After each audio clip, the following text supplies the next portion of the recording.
while we've been thinking of reactions as occurring in a single direction, in reality, all reactions go both directions, because once we reach this transitional state, we can go back towards the reactant side or towards the product side just as well. And if we go this direction, we have to overcome this activation energy, and our rate of reaction, if this is a single elementary step, as we have shown here, we can write down the reaction rate as some constant times the concentration of whatever molecules are involved in this collision here. And going the other direction, we have to overcome this activation energy, and we can again write down the reaction rate as some constant times the concentrations of whatever molecules are involved in the collision to go this direction. And the difference being simply that this has a larger activation energy, so that will make this a slower rate. This will be a smaller rate constant, which means that we will, in general, tend to have most molecules go this way. But what happens once we have done this for a while and we've built up a huge quantity of molecules over here? Well, now this concentration will be very large, which will make this rate very large. Eventually, this rate will reach the point where it matches the other rate, even though this rate has a larger rate constant. So, at that point, we have forward and reverse rates equal. We have a large number of product molecules, a few reactant molecules, but the quantities are going to remain the same. And so we're going to reach this constant situation here. Now this constant is going to apply for every situation, no matter whether we start out with 1 molar concentration of this and 3 molar concentrations of this. However we started out, we're eventually going to reach this constant ratio. And so it would be very useful to know this constant, because then we could apply it to any situation where we have this reaction happening. Well, this constant actually is going to come from our rate equations. So we have our first rate equal to our second rate, which means we have this equal to this. And so what we can do here is we can go ahead and get the constants all by themselves. So we will divide these concentrations over on the right side and divide this constant over on the left side. So we'll get a constant over a constant is equal to these concentrations. And of course you have a constant over a constant, that's a constant. So that's our equilibrium constant. That's this constant ratio here.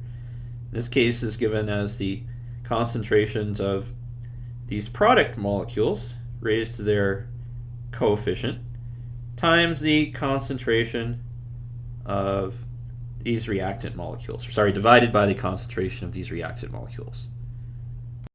In general then, whenever we have a chemical reaction where substance A reacts with substance B to produce substance C and substance D, here the lowercase letters represent the stoichiometric coefficients for how many molecules are involved in the reaction, then we're always going to get an equilibrium expression of that form, where we have products over reactants and all the concentrations raised to their respective stoichiometric coefficients. And this will give us a value which is going to be true whenever we have that reaction occur, as long as we wait long enough for it to reach equilibrium. Now it's definitely not going to be true that we get that value at any point during a reaction. When we just kick off a reaction, these concentrations could be anything. They're not going to be fixed by this ratio. To remind us of that, I'm often going to go ahead and stick on some subscripts that say that these are the final concentrations, just to remind us that these concentrations only refer to the final values. Can't measure them at any earlier time. And there are going to be some caveats to using this equation. The first caveat is that this is technically only valid for single step reactions, because those single elementary step reactions are the ones where we can write down this forward rate as being equal to the concentrations raised to the power of the number of molecules. and where we can write down this reverse rate as being equal to the concentrations raised to the power of whatever quantity of molecules were involved. Now sometimes this might be coincidentally true, because sometimes we do get these reaction rates even when it's more than one elementary step. But in that case, we would have to really know the elementary steps and actually work out what these rates should be.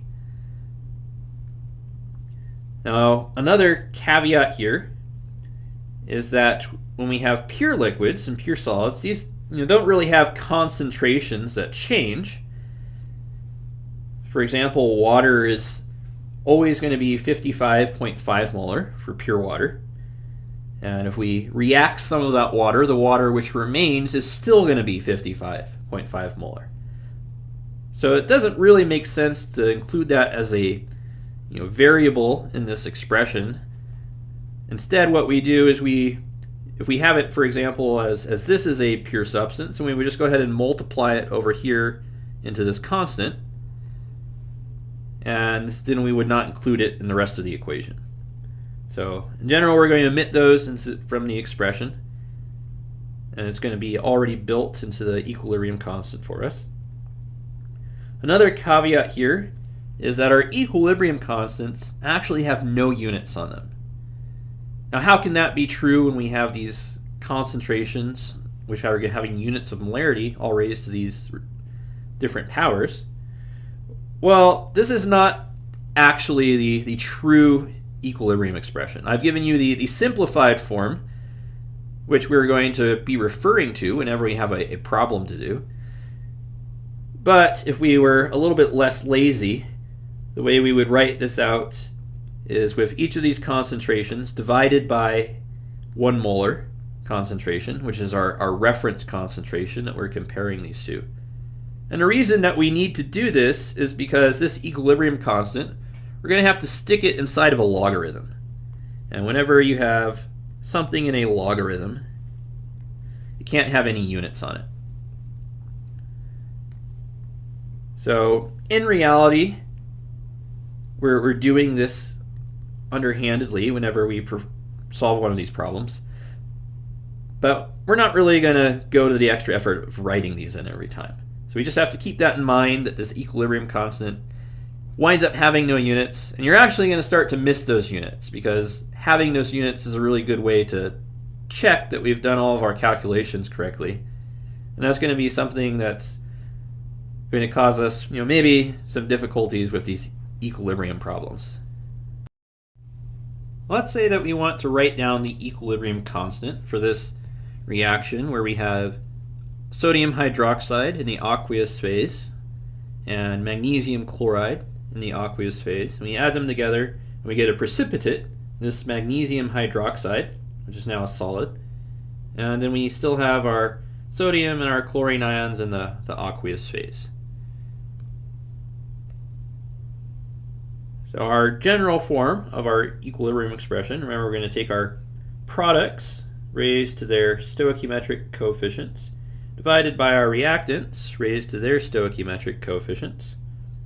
So if we do that for this equation, we have products, sodium chloride at a coefficient of 2, so we're going to square it. So we're really multiplying this concentration by itself twice for each one of those molecules. And then we have our magnesium hydroxide concentration as a product.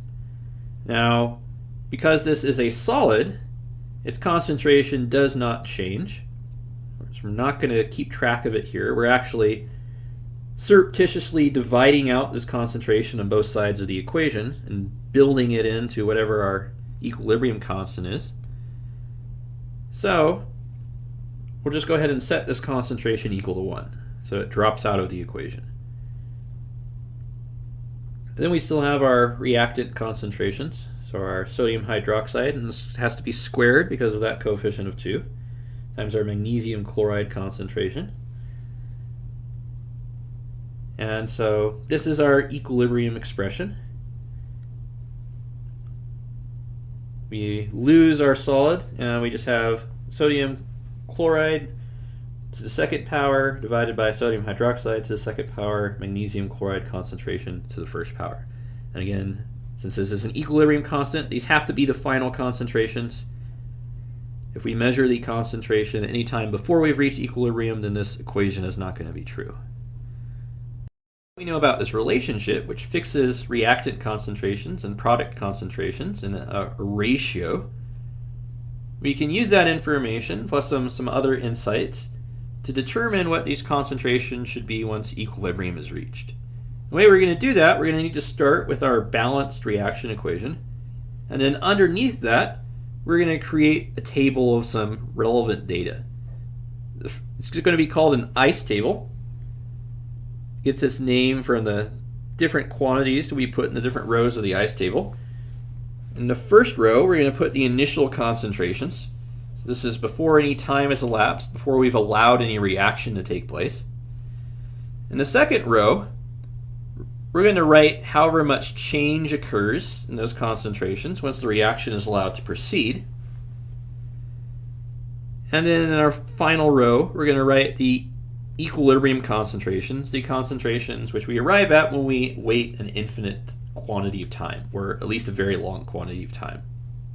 Now, probably we're not going to know all of these values. We're going to have to represent at least something with an algebraic variable, say x.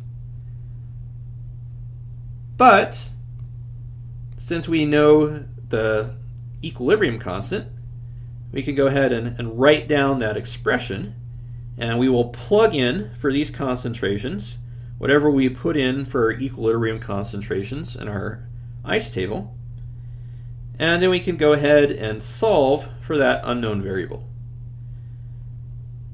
Now, a catch is that we're probably going to wind up with polynomials of some power.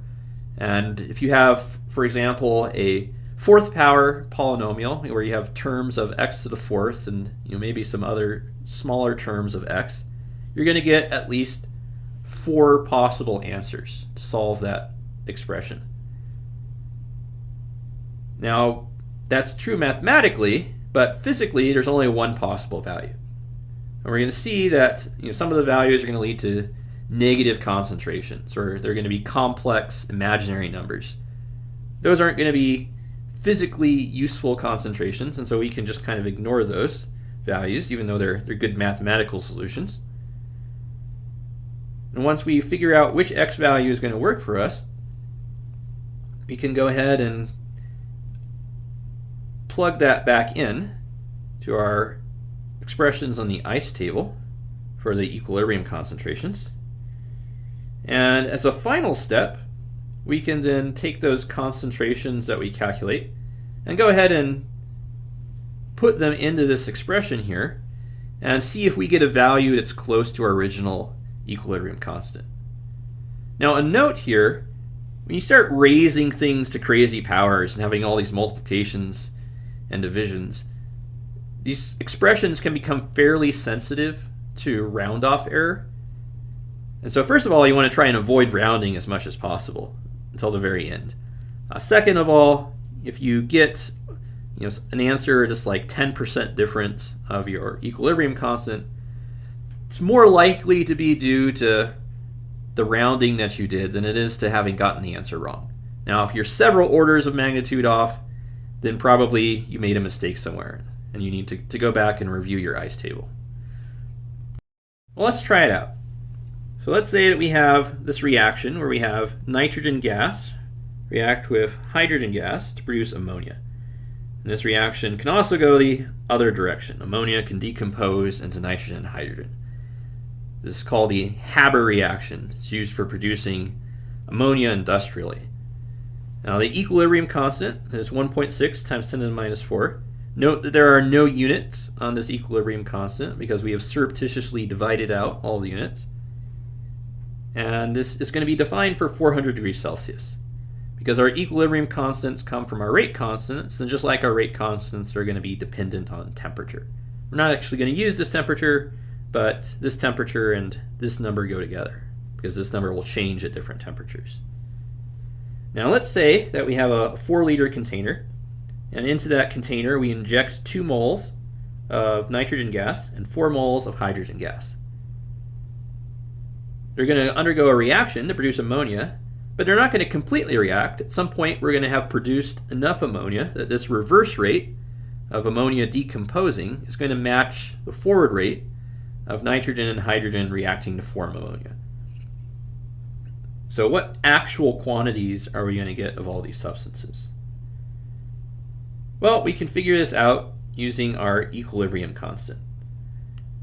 So the first thing we're going to do is we're going to write a balanced reaction. Here I've already given you the balanced reaction. Now we're going to use that as a header for our ice table. Now our initial concentration, so we have 2 moles in a 4-liter container, so that will be 0.5 molar concentration. And then we have 4 moles of H2 in a 4-liter container. So I'm going to write that down here under H2, that we have 4 over 4 is a 1 molar concentration. And we haven't added any ammonia at this point, so that's just going to be 0 molar concentration.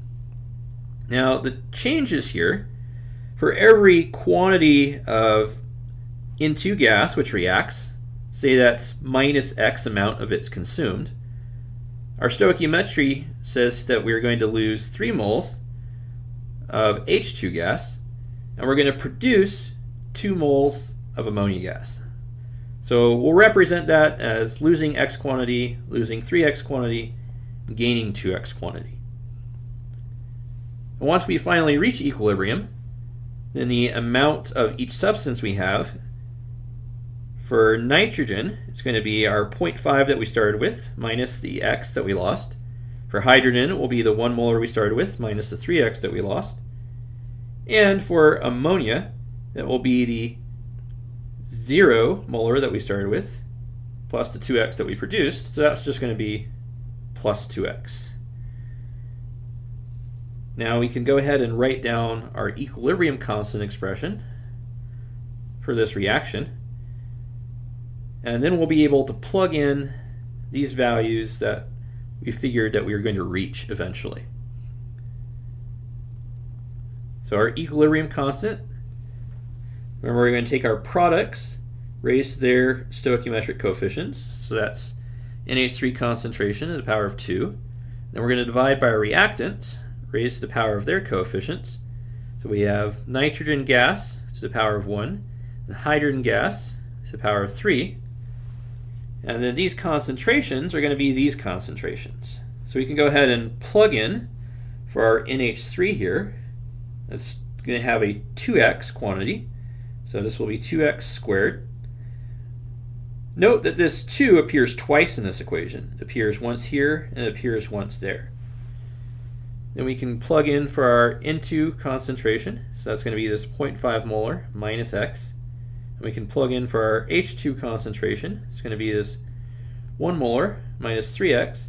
And again, that 3 appears twice. So we're also going to raise this to the third power. Now all of this has to equal our equilibrium constant of 1.6 times 10 to the minus 4. Now we have an equation with only a single unknown in it. So we can go ahead and solve this equation algebraically, figure out what all these concentrations should be. Well, in order to find X, we have a couple of options at our disposal. First option, if we have a powerful calculator, we can go ahead and just dump in this expression to it. So here I've shown you my results when I put this expression into Wolfram alpha. So we have our 2x squared divided by our 0.5 molar minus X times our 1 molar minus 3X raised to the third power. Use these carets to do exponents in Wolfram alpha, equal to 1.6, and use this engineer notation, e to the minus 4, to represent multiply by 10 to the minus 4. And then I put a comma x here just to tell Wolfram that x is what I want to solve for. And Wolfram just magically works out what these values should be, and it gives us 4 values. Why does it give us 4 values? Well, because if you look here in the denominator, we have x cubed times an x. So this is going to give us a polynomial involving terms of x to the 4th power. So it's going to have 4 roots to go along with that. So this corresponds to each one of those roots. Now mathematically, each of these is just as good, but physically, not all of them are going to work. Now if we look back at our equilibrium concentrations here, if we tried to plug in, for example, this 31.17 value for X into this concentration, we would get a negative value of nitrogen gas concentration. We would also get a negative value of hydrogen gas concentration if we tried to take 1 minus 3 times 31. So that's not physically possible to have a negative concentration. That means that we can go ahead and get rid of that X value.